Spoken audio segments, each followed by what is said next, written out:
स्वादिष्ट मेनूमध्ये स्वागत आहे। मी प्रतिभा तुमचं स्वागत करते माझ्या चॅनलमध्ये। नवीन असणार तर चॅनलला सबस्क्राइब करा। धन्यवाद।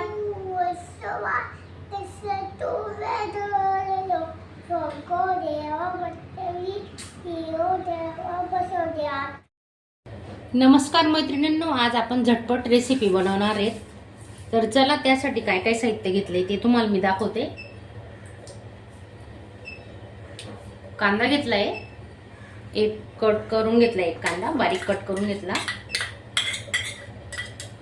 आणि टोमॅटो घेतलाय आपण।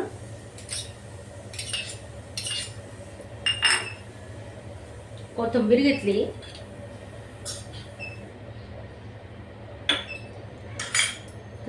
चवीनुसार मीठ टाकून घेतोय आपण।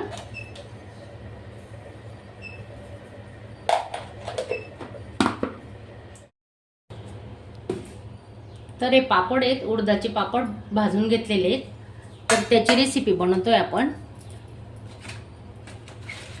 खूप छान होणार आहे, हे बघा झटपट होणारी रेसिपी। तुम्हाला भाजी नाही आवडली तर हा पापडचा चुरा मस्त झणझणीत छान लागतो, चपाती भाकरी सोबत नक्की बनवा।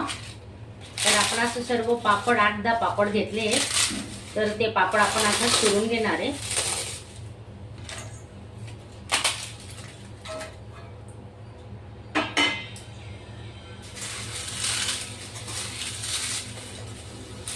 खूप काही साहित्य टाकायची गरज नाही, याच्यात अगदी कमी साहित्यात हा पापडचा चुरा तयार होतो। पाहू शकता तुम्ही, मस्त असा हाताने चुरायचा।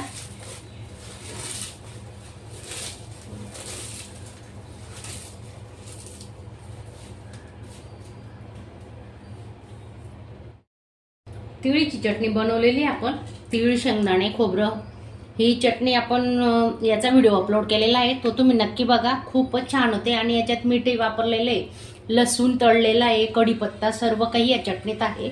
तर तुम्ही ही चटणी आपण आता याच्यात टाकणार आहेत। जसं आपल्याला तिखट लागेल त्याप्रमाणे आपण टाकणार आहेत।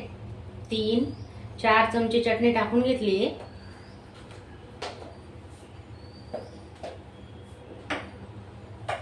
मिक्स करून घेऊ।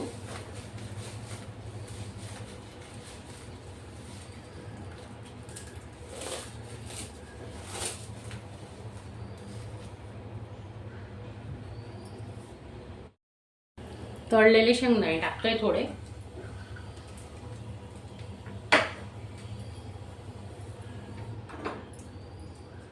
तेल गरम केलेलं आहे, त्याच्यात थोडी कोथिंबीर टाकतोय आपण। याच्यात ओतून देणार आहे, हे बघा मिक्स करून घेऊ मस्त। खूप छान रेसिपी आहे।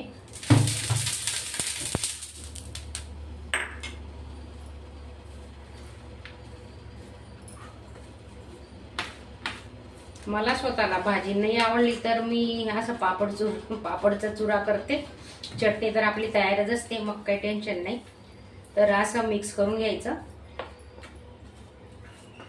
छोटासा व्हिडिओ आहे, तुम्हाला आवडला असेल तर चॅनलला लाईक करा आणि तुम्ही नवीन असणार तर सबस्क्राइब करायला मात्र विसरू नका।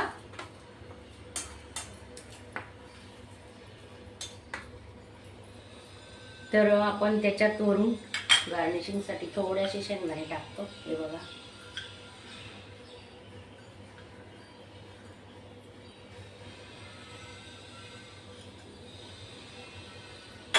कोथिंबीर,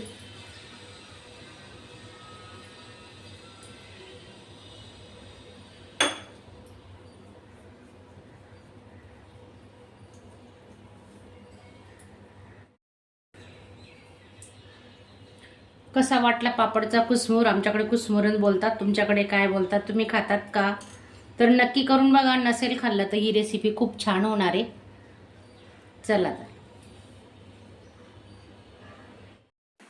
अशा चमचमीत झणझणीत रेसिपी पाहण्यासाठी स्वादिष्ट मेनू चॅनलला सबस्क्राइब करा आणि बेल आयकॉनवर क्लिक करा।